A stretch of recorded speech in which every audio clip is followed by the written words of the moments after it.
Alrighty. Some of you may know what this device is. This is a knitting machine.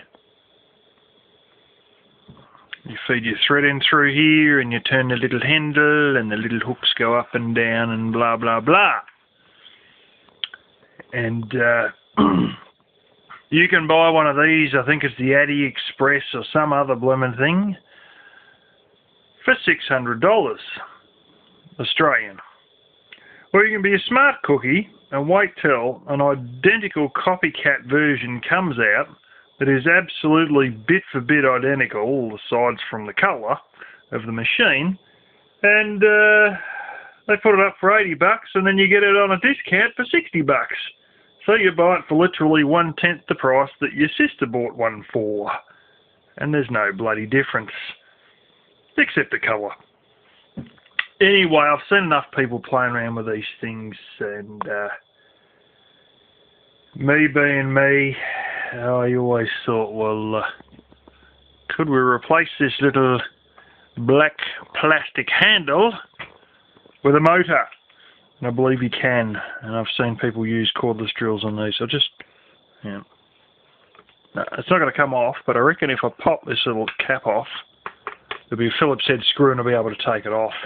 Not about to do that just yet, and you know, I might be able to make a sewing machine go like a bloody machine gun, as you guys have actually seen, but this is your instructions. That's it. That's the whole damn lot. And there's terms in there that I don't quite understand, and a couple of words there that I'm not too certain what they mean, and yeah. Of course they send it to you with the feet and all that in a little plastic bag, you know, nothing about, please assemble the feet, please assemble this tension thingamajigger.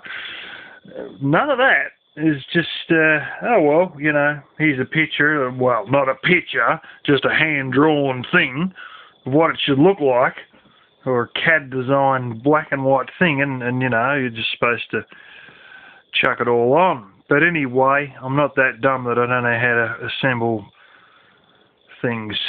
So, I've been given this little toy a run. Just on the circular panels, I haven't, on the circular stuff, because I do circular and I do flat panels as well.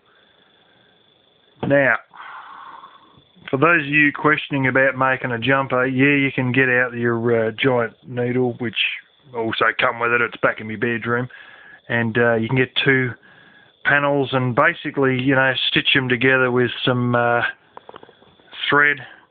I just put it in this big glass jar thing, that's like a ball of yarn. But it's not actually a ball, it's all, you got to keep pulling it before you feed it through, because if this gets under tension you can hear the plastic creaking, and it sort of gets under, you know, tension, and it makes that plastic creaking noise, which is a sort of strange noise. So you got to keep pulling the damn thread and pulling it to make sure that you got a bit of slack hanging down underneath the table. And quite frankly, if I get serious about using this thing and actually put a motor on it, I'm not going to bother with these stupid things like that.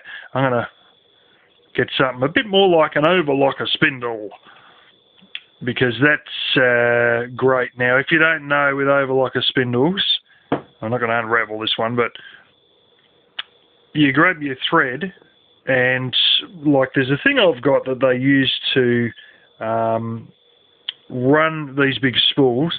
This is 5 kilometres, which is basically 3-mile spool. And you have this thing where this just sits on a little duva, and you got like this big bit of wire that sort of comes up and sort of curves around with a hook on it, and you just drop it through, and what will actually happen is it'll go off the spool, straight up over the hook, and then back down into your machine. And it'll just be sort of like the thread will just be like unraveling from the top, and there's no tension as a result because it doesn't actually spin the whole damn thing. It just literally, you know, you get the thread and you just literally just, you probably can't see it, but it just keeps, you know, spinning off, and you just see it sort of swirling around as it's taking it up, sort of thing. And that would be the sort of thing you'd want with this machine versus these stupid balls which are spinning everywhere so badly that I couldn't even have it on the table, so I had to put it in this glass hoogly-magoog. It's like a giant frickin' pickle jar thing or some shit. Anyway, you can't drop any stitches, and yeah, well, this phone's not good with the contrast. Well, I thought I'd drop one, so I reversed it, and when I reversed, yeah, well, then we really frickin' unraveled, didn't we? So that's all just turned to shit, but that's sort of what I made so far. I'll see if I can get it. You can pretty much see it there. Not very great light in this room. I might go and get, hang on, walk over here.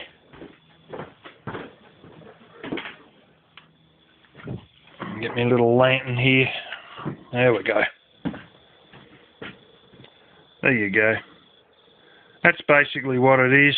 There's me attempted to rewind and rejoin on, and she just all turned to shit. So anyway, it doesn't matter really because I'm only stuffing around, and quite frankly, I barely know what I'm doing so far. So yeah. It's an intriguing little device. Got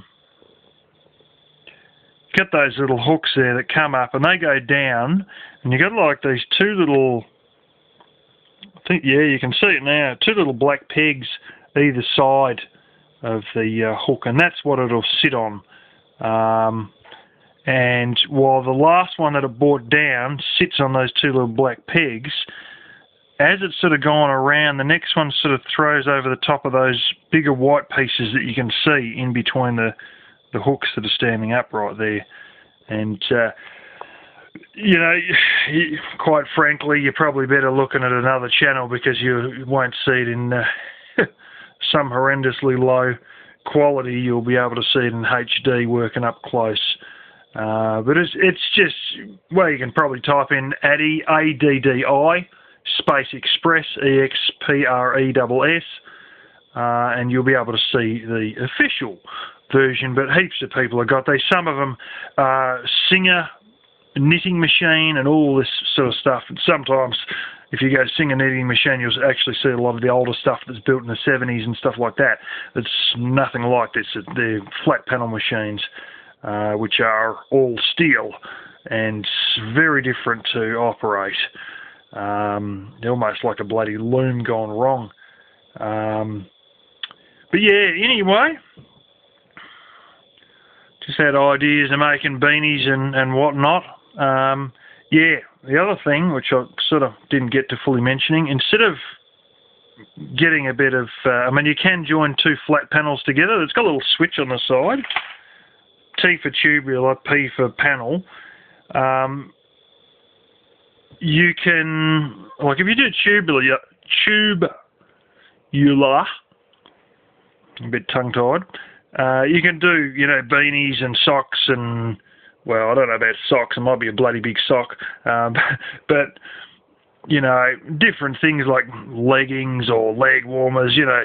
I think I've seen some of these so-called singers a few years ago wearing these things that look like damn socks on their arm, and I've seen little Vietnamese girls about 7 years ago wearing leg warmers which look like giant socks on their legs, like with no bottom. I'm not talking like pantyhose, I'm talking like it's just like they went and cut a sleeve off or something and then pulled it up their leg.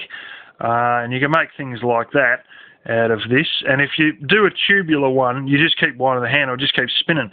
If you change the setting to flat panel, it'll get to a point and there's a black one of these hooks that they jump up. It's sort of like their setting point. I'll wind for a bit, you'll see. But there's always like an alternate colour hook. There it is. Right there. There's a black one amongst all the white ones. And that's like what'll happen is it'll run right around one direction, then go back the other way. So you've got to wind one way and then wind the other way. You know, and you can go and get your thread and more or less do, you know, hand stitching and wind it through, you know, your flat panel, through all your bits and pieces there, and join the sides of a jumper together, for instance, two flat panels together. But lo and behold, you don't actually need to, because my mum showed me a jumper that she knitted when she's 21. Now, consider the fact that she's like, I think she's nearly 66, or she's getting close to it. And she ended up knitting this jumper, the first jumper she knitted, as several flat panels, and the sleeves were a few flat panels. And she took it to a seamstress who sewed it up together with a sewing machine and normal thread, and you know, 40 years later, the bloody thing is still together, and she still wears it. Yeah. So, if need be, it's probably actually quicker to run it through a sewing machine than go stuffing around, getting your needle, which is like a giant, shitty-looking plastic thing, and trying to, you know, thread it through your existing stuff, you know. And the girls made the girls in the shop, who were sort of getting to know me, made a beanie, and they had it completely all closed up. I don't know if there's a certain way that you skip a certain amount here or what you do. They know all this sort of stuff, but I don't. And then they put a little pom-pom on top, and they even had a pom-pom maker there. I'm not that gay that I'm going to be buying one of those, though. But, you know, the beanie they made, it looked like something you bloody buy, you know, honestly. So, yeah, with me, I'd probably be making stupid tubes like this.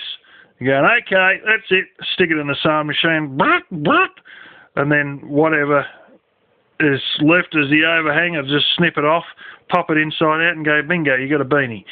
Turn a tube into a blooming cone, basically, by just sewing a giant V in the top of it. That's the Link way. Not the official way, but if it works, you know.